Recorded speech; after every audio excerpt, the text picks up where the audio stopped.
Thanks, Mike. I appreciate it very much. Please have a seat if there's one you have.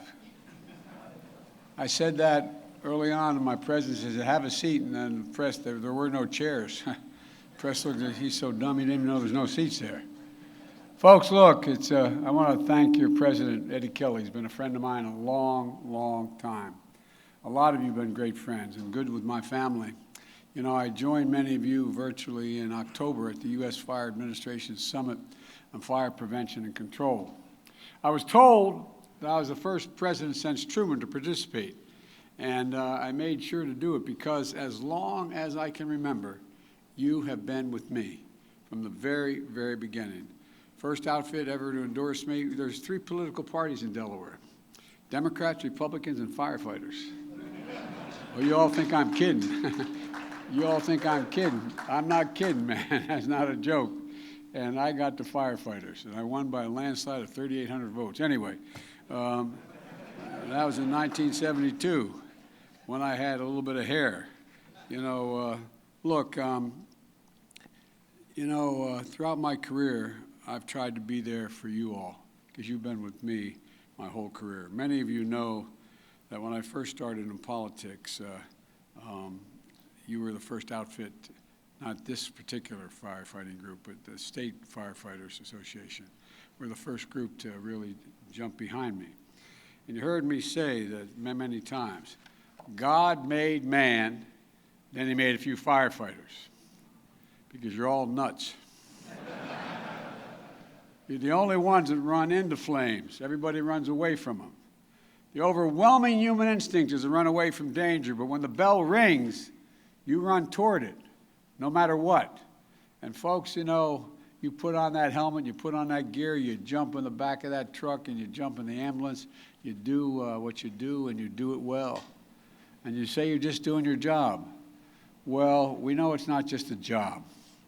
Being a firefighter is not what you do, it's who you are. It's who you are. It defines you. As a kid in Claymont, Delaware, we moved down from Scranton. It used to be a steel town. There's no steel anymore. There used to be worse steel. And I lived in an apartment complex when we moved down, and up the street was a little Catholic grade school I went to called Holy Rosary. And right across the street was the Claymont Fire Hall. And that was a place where you got buried, you got married, it was the center of the town, for real, not a joke. And a lot of my buddies, we all either became firefighters, cops, or priests. And here I am. I wasn't qualified for any of them. But folks, it's been part of my career my whole life, and I'm not going to go through it all, but you literally, my fire company at home, saved my life. I came back from a trip after being away for a couple of days, and I had these terrible headaches, was diagnosed with having anyway, they had to take the top of my head off a couple times, see if I had a brain. But all kidding aside, what happened was it was a snowstorm, and I had a cranial aneurysm, and I had to be operated on immediately. And the doc who was going to do it was the best doc there was around, who was down at Walter Reed, because he had operated on so many folks. And I couldn't get down. The Republican president, offered me the Marine One to get down, but they couldn't fly because of the weather. So my fire company got me down in the middle of a snowstorm for a 9-hour operation. Saved my life. It saved the life of my sons and my 2 sons when my wife and daughter were killed right after I got elected. Tractor trailer broadside them, killed my wife, killed my daughter. And my 2 boys were on top of their dead sister and mom they tell me I never wanted to know the detail, but up to close to 3 hours took my fire company to jaws of life to get them out and get them to the hospital. When I was down doing the last show with Tim Russert, Meet the Press, the last show he had done, lightning struck in a pond behind my house, went up underneath the conduit, caught fire underneath the floorboards of my house. And it was during the summer, air conditioning was on, smoke that thick, all 3 stories. The reason I can show you that is because every piece of furniture had to be replaced because of the smoke. But guess what? My fire company was there to go in and save my wife, get her out, the cat, and my 67 Corvette. But in all seriousness, you've been there too many times. And people don't really appreciate what you do until they need you. They don't really understand it. And you're there every single day for families all across the country. And with the climate change becoming so severe, we're calling on you more and more and more. Extreme heat and drought have turned wildfire season into wildfire years. Cities and towns have never had to confront this before, and are now facing it head on. As president, I saw firsthand the devastating wildfires that burned homes and businesses from New Mexico, Colorado, California, Idaho. I met with firefighters, many of whom are never trained to fight wildfires, saving lives and risking their own. They brought boats and rescue equipment after hurricanes in Florida, Puerto Rico, New Jersey, New York, Louisiana, all of which I've been to since I've been president. Rescuing families from ruined homes, ferrying people and pets to safety. You travel far and wide with urban search and rescue and other disaster response teams, and you help your fellow Americans take care of your own. Take care of your own. You don't just show up at disasters. In many of the places I've been in the last year with all these disasters, the very firefighters who were helping out, their homes were burning while they were helping. Their homes were burning. They were still showing up to the job. You show up every single time that bell rings. You respond to hundreds of thousands of fires, medical calls, and other emergencies. When the building collapsed in Surfside because of the foundations going on, it was firefighters pulling people from that wreckage when I was down there. When mass shootings ripped through communities from Michigan State University to Monterey Park and El Paso to Buffalo, you rushed in to save lives with your own law enforcement partners.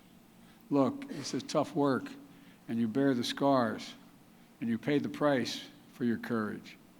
Just last week, I lost one of my own. Well, you lost, one of your own in a 4-alarm and fire in Buffalo. Firefighter Jason Arno, 37 years old, just married, young daughter. To Jason's family and the firefighting families here today and around the country who've lost someone's loved ones and colleagues, we can never thank you enough. We can never repay you. I've done more firefighter funerals than I want to acknowledge. The only thing that protects you is more firefighters, more firefighters. In 2022, there were 99 line-of-duty deaths. I've been to, as I said, far too many firefighter funerals in my life. And I know too many of you are dealing with cancer from chemicals and toxins on the job and in your gear. It's wrong. It's wrong. Well, let me tell you something. I have your back. Eddie just talked to him about the 3 requests he has, and I won't go into them now, but I'm going to push all of them. And I promise you, you've had my back and I'll have yours. You know, when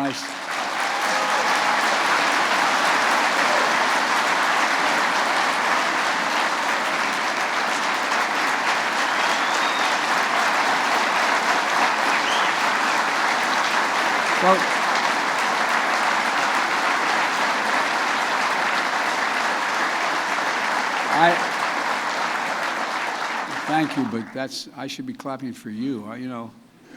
When I served in the Senate, I fought to create the Safer Grant Program. As Vice President, I worked to double its funding. In my first months as President, I invested $350 billion from the American Rescue Plan to help states and cities keep firefighters on the job during the pandemic.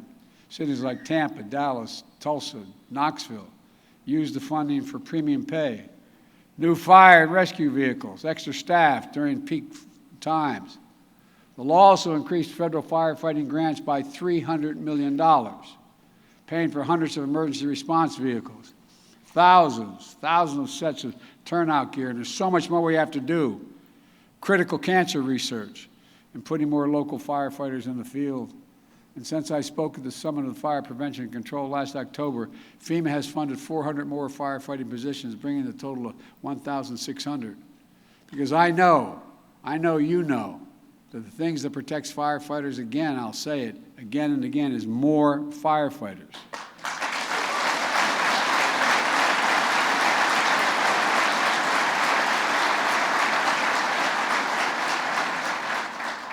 My dad used to have an expression for real. My dad was a real gentleman, never went to college, but he was a guy who cared a lot. And my dad used to have an expression. He said, "Joey, a job's about a lot more than a paycheck. It's about your dignity. It's about respect. So being able to look your child in the eye and say, honey, it's going to be okay. That's why I fight so damn hard to protect your right to collective bargaining.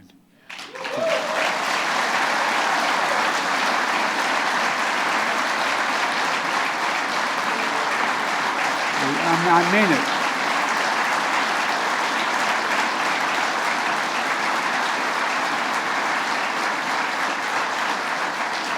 And to make sure you have what you need to manage the risk of your job. Today, emergency response and preparedness standards, including the rules on fire brigades, are outdated and incomplete.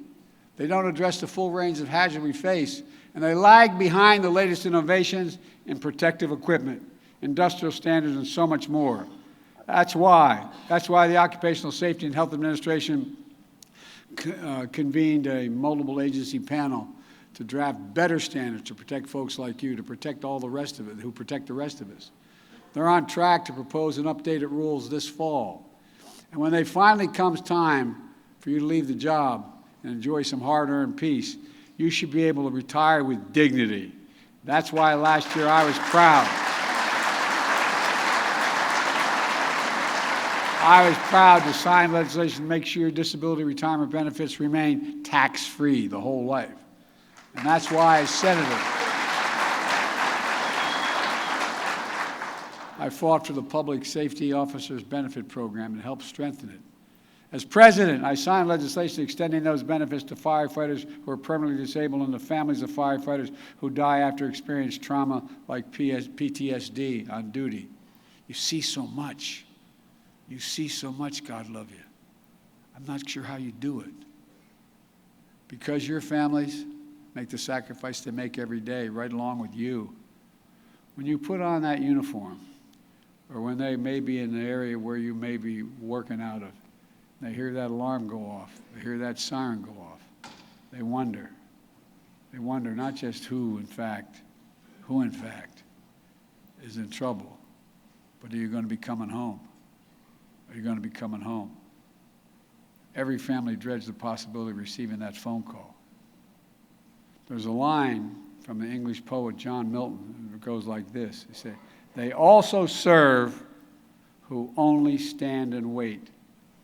They also serve who only stand and wait. We owe an overwhelming debt of gratitude to your families, your mothers, your fathers, your brothers, your sisters, your husbands, your wives, and your children. We owe them big for supporting you.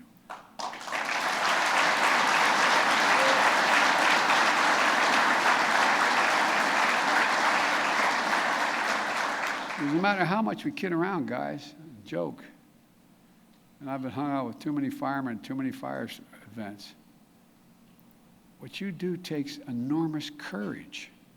It's a simple proposition. It takes courage.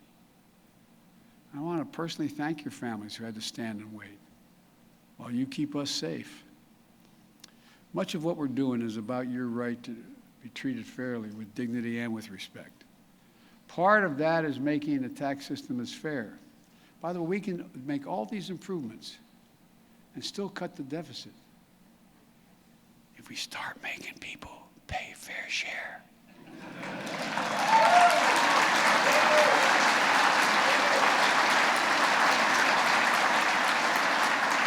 I made a commitment on my watch, no one making under $400,000 will pay an additional penny in taxes. And guess what?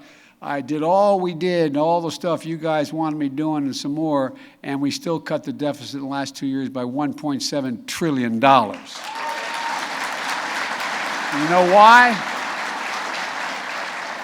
For 550 corporations made over $40 billion and didn't pay a cent in federal taxes. Now, I'm a capitalist. You want to go make a lot of money, go do it, but at least pay something. So we put an incredible burden on them. We made them pay 15% tax. That's less than you guys pay a hell of a lot more than that. And guess what? We were able to afford everything and still cut the deficit. That's why I'm proposing, you know, there used to be in America, when I started this job, there were, I think, 600, don't hold me the exact number, I think 680 million billionaires in America. Not million, 680 billionaires in America. Now it's about 1,000. You know what their average tax rate is? 3, T-H-R-E-E%. Poor people.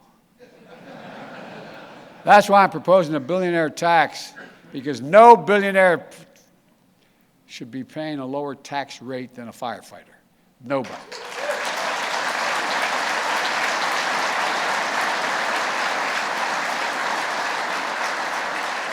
And by the way, they still have hundreds of millions of dollars. It's not like it's going to be a great sacrifice. Dignity and respect also means protecting your health. Toxic substance you're exposed to on the job are almost certainly why cancer is the leading killer to firefighters. You don't have to look much further than 9/11, how hard we all fought to make sure they got covered. We stepped up and did something about that. We should step up now. I have a proposal that started in the last administration I was part of with Barack Obama. It's called the Cancer Moonshot. It's a key part of my unity agenda in the State of the Union to bring together every part of the government to cut the cancer death rates in half and invest in research and development and early detection and screening, better support people facing diagnoses, and end cancer as we know it. We also created a special claims unit at the Department of Labor to process cancer claims, all other claims for federal firefighters, and do it faster. We're going after toxic exposure to PFAS, so-called forever chemicals, that for years have been in your gear, your equipment, your fire supervision agents. You know, they depend, that you depend on to be able to do your job. I signed legislation to fund research aimed at understanding the risk you face from PFAS and how to mitigate it. We banned the Department of Defense from buying gear that contains PFAS as soon as alternative is available. I'm determined to make sure you have the gear that protects you without making you or your family sick. You deserve it.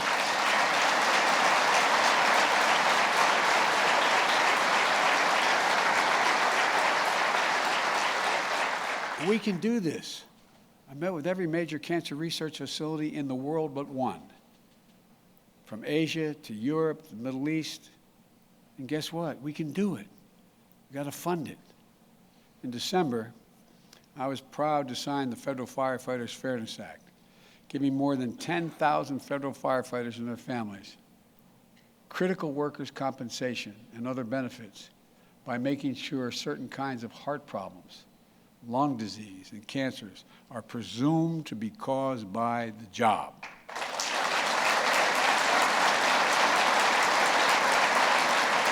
Got to do it.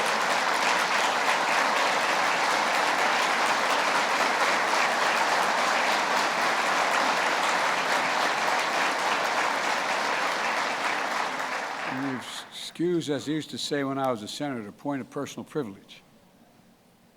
I'm wearing a tie that has the insignia of the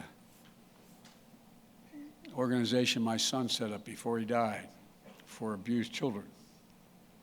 Well, you know, he, like many of you, he spent a year in Iraq. He was given a number of awards. Bronze Star, Conspicuous Service Medal. But the problem was he went one of the healthiest guys in his outfit. He was the Attorney General, gave up his seat so he could go to Iraq with his National Guard unit.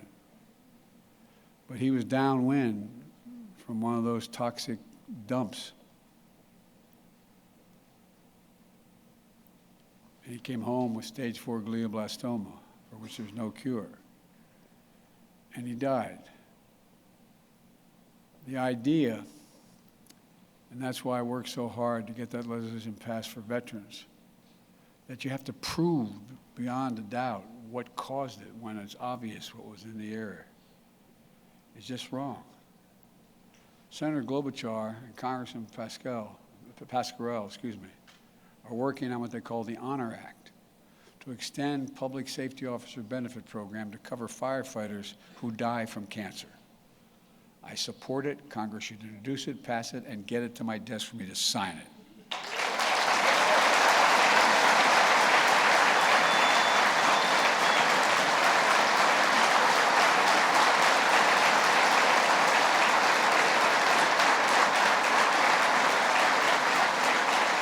Look,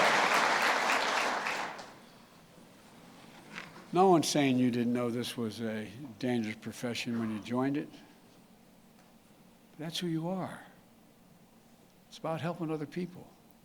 Like I said to a couple of you downstairs, I don't know any other group of people who risk their lives to save someone's home or property, and the next day are out there in a corner with a boot, raising money to help them rebuild their home. Name me anybody who does that. Name me anybody but you guys that do that. It's who you are. You're incredible. But there are things we can do to make your job a little bit safer, like preventing fires in the first place. One of the things you remember I fought like hell to get done. They said we couldn't get it done. We got it done in a bipartisan way, actually. The bipartisan infrastructure law. The largest investment, over $1.2 trillion in our modernizing our nation's infrastructure. Largest investment since the Eisenhower interstate highway system. How can we be the leading country in the world economically and have a second-class infrastructure system? When people hear infrastructure, they think only of roads and bridges, which is important. Well, this includes significant funding for community resilience to wildfires, like clearing trees and brush, creating fire buffers in high-risk areas, and to harness new tools to keep communities safe. These new tools include advancing satellite technology that's going to help us get better predictive evidence of where wildfires are going so we can better position resources to respond. We're rebuilding and reinforcing our water mains in America. Too many firefighters are showing up, and guess what? No water's coming out of that hydrant. We're also repairing roads and bridges all across the country so emergency responders can get to people quickly. Let me give you an example. When I was doing the Recovery Act in the last administration I was in Barack's administration, I was in south central Pennsylvania, and there was a creek about as wide as this from the buffer there to the wall, and there was a bridge over it. I guess it might have been, I don't know, 35 yards, 40 yards long, and on one side was a fire station, the other side was a school. Had there been a fire, they couldn't get across that bridge because they couldn't handle the weight of the fire truck. So they had to go, don't hold me to this exactly, but I think it was 8 miles up the creek to get to the bridge they could cross to come back. How many kids would be dead by then? We have to go. We have to fix this. And the Inflation Reduction Act, funny sounding name, makes the most significant investment in history in confronting climate change, including protecting forest health, reducing fire risk in nearby communities to protect you. We made a lot of progress, but there's so much more to do. When you respond to a fire, you don't leave until the fire's out. Well, I'm telling my colleagues, don't leave till we finish the job. We got more to do. I'm determined to finish the job. We passed this legislation. It's out there. It's out there. And we're going to get it done. Make your lives a little bit safer. Can never make them really safe because you do so many incredible things. Let me close with this. When the worst happens, and those alarms go off, when everything and everyone you love is in danger, there's no better sight in the world than a firefighter ready to go to work. So thank you for being who you are, and I mean this from the bottom of my heart. It's personal. Thank you, thank you, thank you. And thank you to all the heroes you represent. We're on alert, on call, communities all across the country this very minute. You guys are the best, you women are the best, and that's not hyperbole. You're the very best America has to offer. We owe you, and I promise, as long as I'm standing here, I will never forget what you did for me, for the country, and for all of us. Thank you, thank you, thank you. God bless you, and may God protect all firefighters. Thank you.